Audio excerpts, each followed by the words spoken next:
참 예수님, 오늘은 부활 8일 축제 화요일입니다. 복음 묵상 함께 하도록 하시겠습니다. 성부와 성자와 성령의 이름으로 아멘.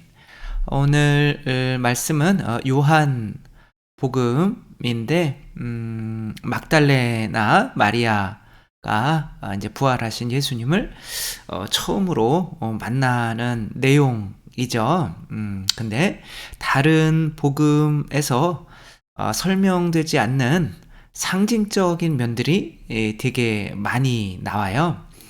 어떻게 보면 요한 복음이 이것을 향해 달려왔을 수 있다라는 생각이 들 정도로 엄청난 상징들이 있죠.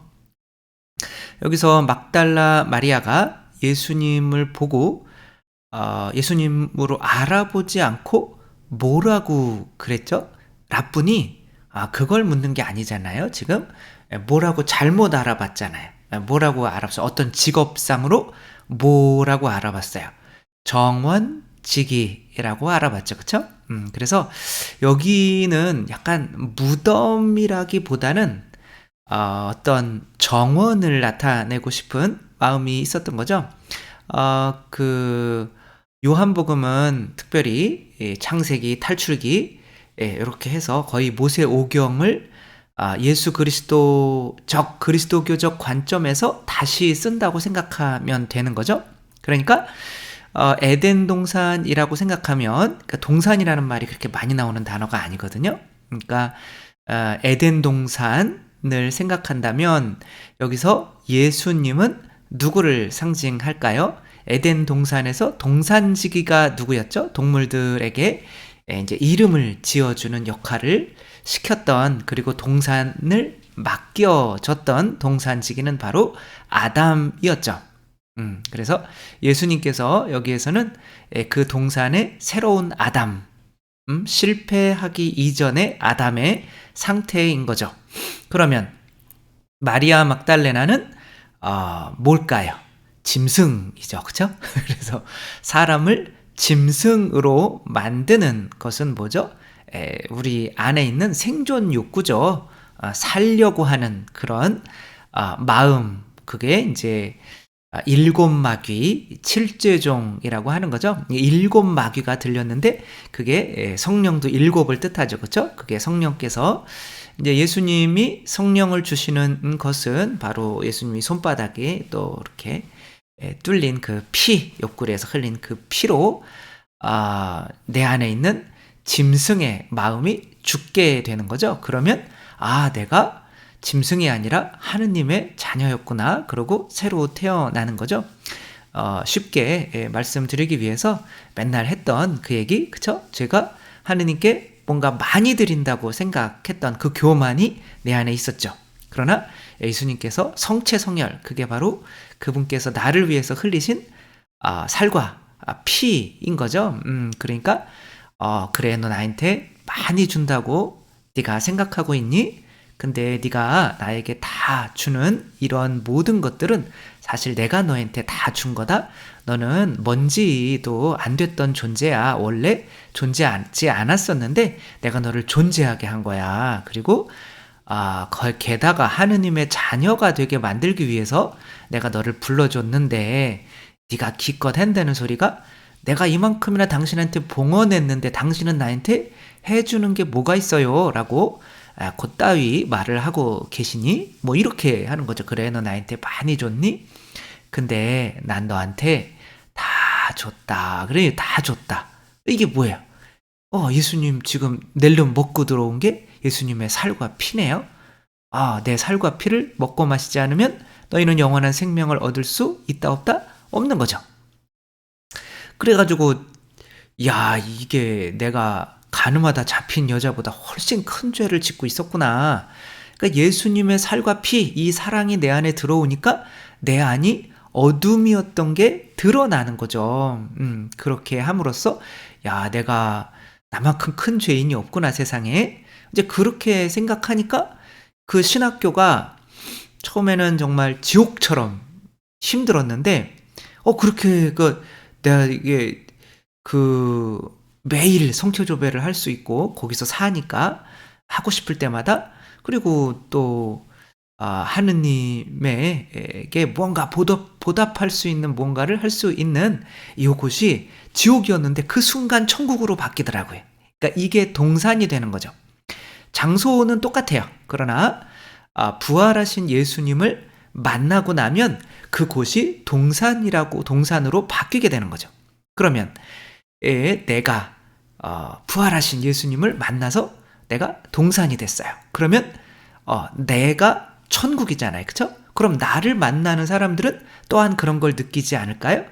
여러분들도 여러분 부활하신 예수님이 함께 계시단 말이에요. 그러니까 세상 걱정할 필요가 있어요, 없어요? 없죠. 그쵸? 디펙 초프라 같은 사람이 그런 사람인 거죠. 자식한테 야, 니네 먹고 살 걱정하지 마. 그런 거는 하느님이 다 알아서 해주셔. 그냥 니네는 이제 이웃에게 어떤 좋은 일을 할 수 있는가만 생각하면서 살아라. 그렇게 하니까 애들이 학교도 안 가고 막 그러다가 보니까 인도에서 막 엄청난 부자가 되고 하버드 대학 교수가 되잖아요. 그러니까 좋은 환경이 바로 에덴 동산인 거죠. 부활하신 예수님을 만나는 것이 바로 내가 착해질 수 있는 유일한 조건인 거죠. 그래서 마리아 막달레나에게 예수님이 내 아버지이시며 너희의 아버지, 그러니까 아빠가 똑같다는 거예요. 내가 하느님이라고 부르는, 하느님에서 났으니까 내가 하느님이잖아. 그러니까 너희도 하느님이야. 그러니까 말도 안 돼. 내가 어떻게 하느님이야. 라고 하다가 가능할 수 있겠네. 이만큼이나 나를 사랑해 주셔서 하느님의 아들이 내 안에 들어오셨으니까 그분과 뭐 밀가루도 성체도 하느님으로 만들어주시는 분이 당신의 모상을 지닌 우리를 하느님으로 뭐 만들어주시지 않는다는 게 더 이상하잖아요. 오히려. 그쵸? 그러니까 이제는 내가 에덴 동산으로서 또 뭐 하게 되는 거예요. 또 누군가를 위해서 이제 피를 흘리고 그 사람을 위해서 이제 좋은 환경을 만들어주는 거죠. 내가 주님을 보았습니다. 라고 제자들에게 가서 이제 복음을 선포하는 사람이 되는 거죠. 그러니까 제자들이 막 두려움에 떨고 있다가 뭐 부활하셨어? 그럼 우리 한번 나가볼까?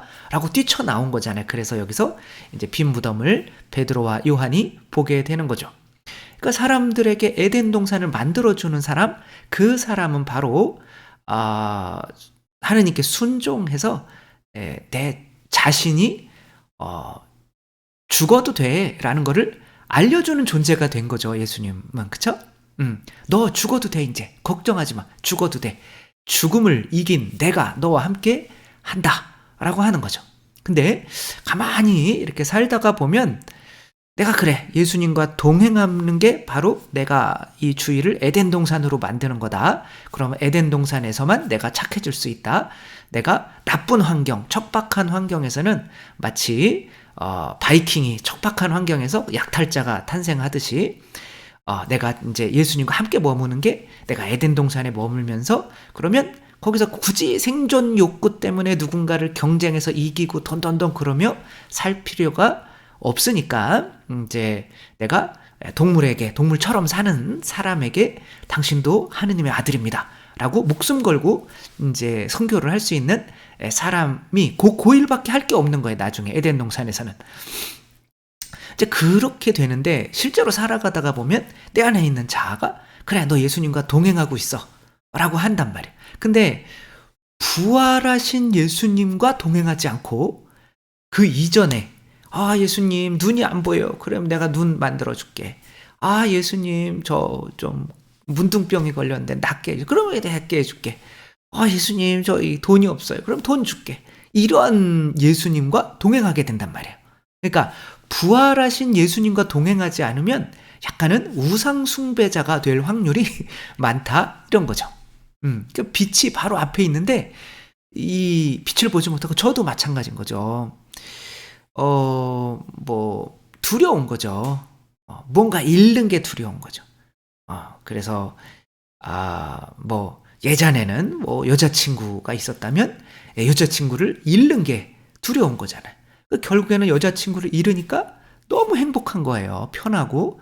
결혼했으면 어떻게 할 뻔했어요. 제가 여자친구랑 사는 꿈을 꿨다가 그게 최고의 악몽으로 그래서 신부되고 성부와 성자와 성령의 이름으로 주님 결혼하지 않게 해주셔서 감사합니다. 이런 기도를, 이게 뭐 결혼이 나쁘다는 건 아니지만 사제로서 살아가는 이 기쁨이 만약에 결혼했었다면 없었겠구나 이거.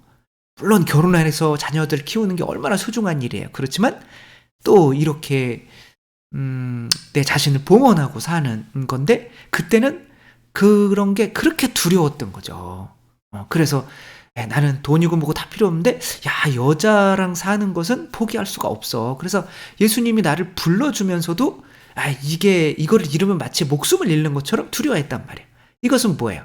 바로 내 옆에 계셨던 예수님이 나에게 나는 이 정도는 못 채워주는 그런 분으로 여겼던 거죠. 그러니까 생명까지, 목숨까지도 이기신, 죽음도 이기신 그 능력 있는 분이 내 옆에 있는 게 아니라 필요할 때 내가 요구하는 것을 들어줄 수 있는 예수님이 옆에 있었던 거예요. 다시 말해서 내가 모시고 다녔던 예수님은 부활하신 예수님이 아니라 그 이전에 예수님이었던 거죠. 그러니까 능력이, 뭔가를 해줄 수 있는 능력은 있는데 내 생명과 같은 것들을 잃게 될 때 그 두려움을 없애주는 그런 분은 아니었다는 거죠. 그러니까 내 믿음이 그거밖에 안 됐다는 거죠. 이제 그런 일들이 뭐 계속 되는 거죠. 유학 가라, 뭐 해라, 뭐 지금까지 이제 뭐 지금도 마찬가지예요. 이제 또 뭐 제가 혹시 이동하게 되면 굳이 꼭인 또 가기 싫은 곳이 있잖아요. 그쵸? 여러분 알죠? 어딘지. 그건 얘기하지 마세요. 그분들한테 혼나니까. 아무튼 그래서 내가 왜 이런 것을 이렇게, 그게 하느님의 좋은 더 섭리, 모든 것을 생명까지 이기신 분이 이런 것들은 포기해도 돼 라고 하시는데 나는 그냥 부활하신 그런 능력 있는 분이 아니라 그냥 이것저것 해줄 수 있는 분을 계속 옆에다가 모시고 다니니까 이게 믿음의 한계구나. 유기성 목사님, 아주 개신교, 감리교 쪽에서 뭐 거의 가장 존경하는 목사님으로 이렇게 되신 분인 거죠. 뭐 저도 이렇게 들어보니까 뭐 너무 영성이 뛰어나시더라고요. 그래서 뭐 제가 하는 이야기랑 거의 뭐 다를 바가 없어요. 내가 죽고 그리스도로 사는 거. 그것이 하느님께서는 그것을 위해서 이분을 계속 단련을 시켜 오셨더라고요. 무슨 말이냐면 이분이 이제 군대에 들어갔어요. 이제 군대에 이제 목사로 들어간 거죠. 아버지도 목사였고 목사가 되려고는 했는데 그 예수님 동행하는, 예수님을 동행한다, 내가 죽고 그리스도로 산다 생각은 했지만 그렇게 살아오질 못하는 거죠. 그러니까 하느님께서 이분을 계속 연단을 시키는 거죠. 부드럽게. 그래서 훈련 받는 중에 다리가 부러지게 만드는 거예요. 근데 그것도 모르고 계속 훈련 받다가 다리가 이제 으깨진 거죠. 그러니까 더 이상 뼈를 맞출 수가 없으니까 다리를 잘라야 하는 상황이 된 거예요. 그 군인 그 병원에서 계속 이제 아버지한테, 수원에서 목회를 하고 계신 아버지한테 연락을 하려고 하는 거예요. 하늘에 계신 아버지가 있는데 아버지한테 연락이 안 되는 거예요. 근데 다음날 수술을 하려고 했는데 방 안에, 이제 수술 직전에 머무르는 방 안에 혼자 있었어요. 그러니까 막 울면서 그게 느껴지는 거예요. 야, 내가 예수님, 하느님, 능력 있는 분과 동행한다고 생각했는데 내 아버지를 더 능력 있는 분으로 여겼구나. 내가 아버지한테 전화해서 여기가 아닌 다리가 잘리다니 이게 무슨 얘긴가 하며 더 나은 병원으로 좀 이송해달라고 이 세상 사람에게 의지하고 있었던 거예요. 그러면 내 옆에 있었던 예수님은 사실은 뭐예요? 지금 내가 전화하고 싶은 그 아버지보다 능력이 없는 분이었다는 거죠. 그게 깊이 회개가 되면서 막 울부짖으면서 이제 죄송합니다. 내가 이 다리 당신에게 봉헌하겠습니다. 다리 지금 잘려도 상관없습니다. 내가 쩔뚝거리면서 하면 더 많은 사람이, 그러니까 다리가 잘려지는 게 그렇게 두려웠던 거예요. 그러니까 생명, 영원한 생명을 주실 수 있는 그 능력 있는 분이 옆에 계신데도 내가 다리가 잘려지는 게 두렵죠. 그렇죠? 근데 우리는 두려운데 이제 그게 깊이 회개가 되는 거죠. 그분과 동행하고 있다고 생각하면서 내가 그러지 못했다는 거에 대해서 이런 일들이 계속 있는 거예요. 그리고 이제 뭐 석사 정도는 해야 이제 전도사에서 인제 한 교회의 담임 목사가 될 수가 있는 거죠. 근데 이분이 인제 공부에 대해서 또 되게 좋아하셨나 봐요. 그러니까 마음 안에서 '석사 포기해라.' 이런 게 계속 들리는 거예요. 그러니까 다른 사람들은 '그거는 하느님의 목소리가 아니다.' 이렇게 하는데 이거 분명히 하느님의 목소리 같은 거예요.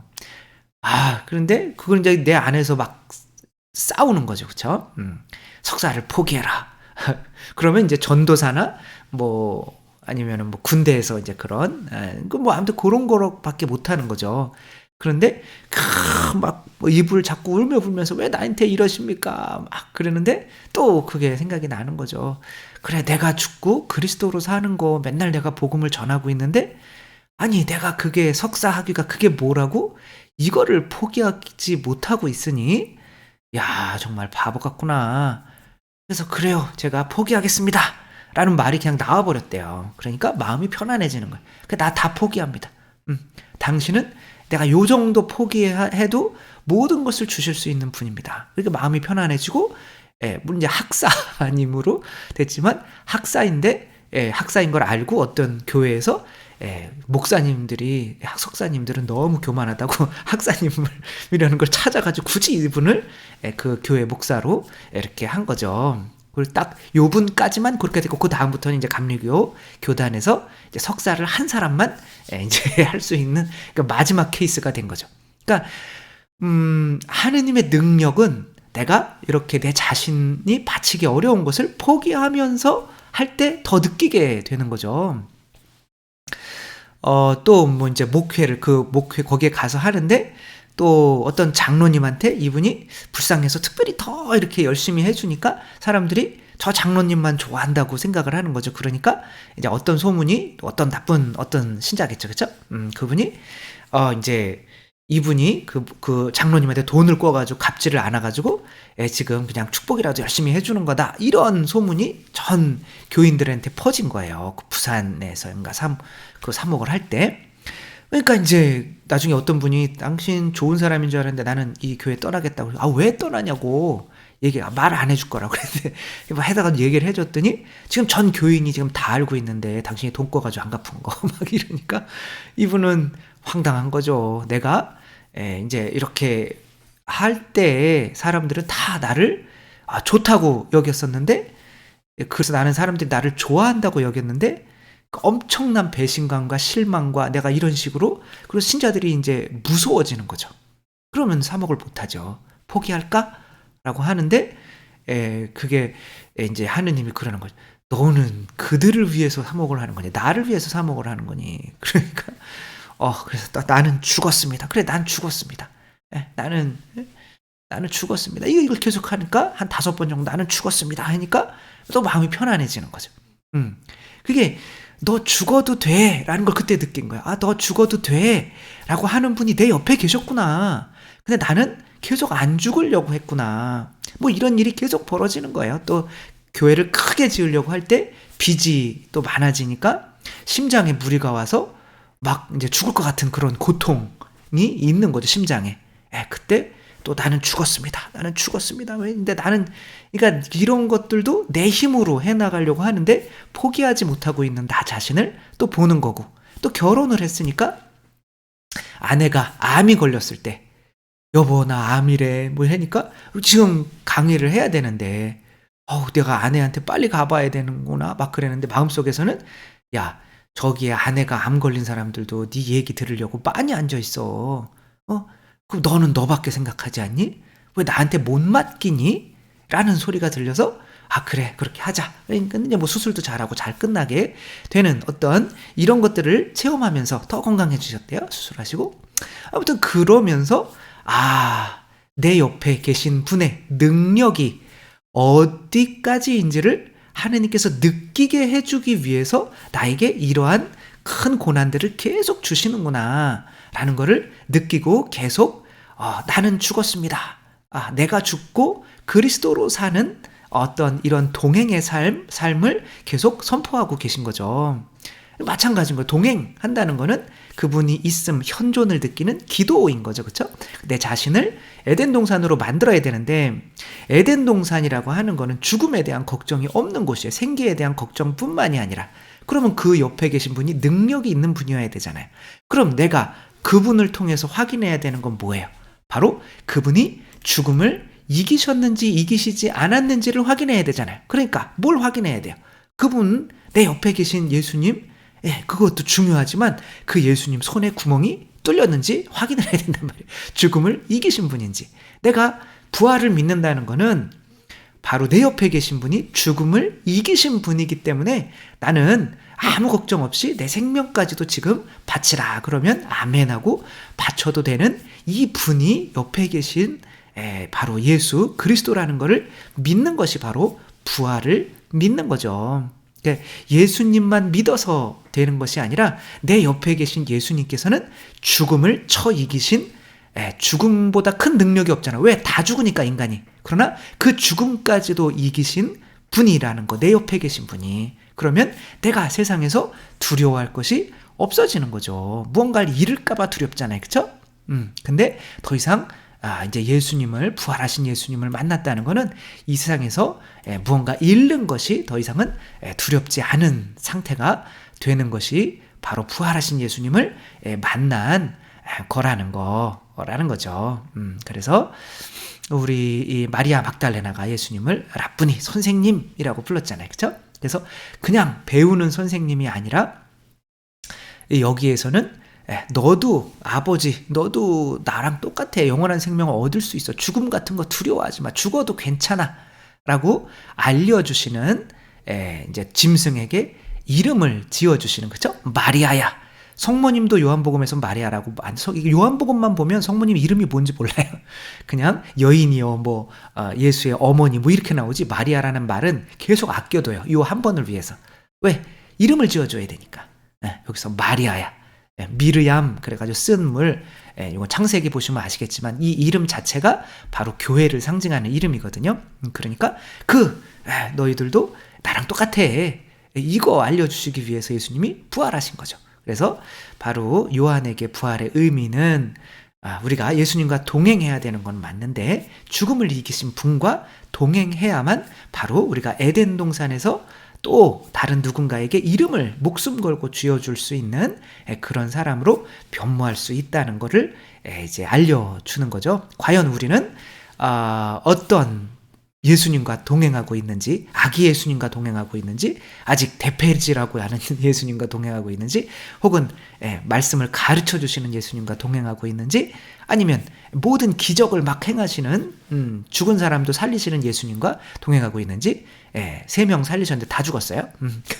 그리고 당신이 직접 죽으셨다가 부활하심으로써 너도 죽었다 부활할 수 있어. 영원히 살 수 있는 그런 믿음을 주시는 부활하신 예수님과 동행하고 있는지 살펴보며 우리가 이 마지막 단계의 예수님과 동행할 수 있었으면 좋겠습니다. 주님께서 여러분과 함께 전능하신 천주 성부와 성자와 성령께서는 여기 모인 모든 이에게 축복을 내리시어 길이 머물게 하소서. 주님과 함께 가서 복음을 전합시다. 하느님 감사합니다. 성부와 성자와 성령의 이름으로 아멘. 감사합니다. 사랑합니다.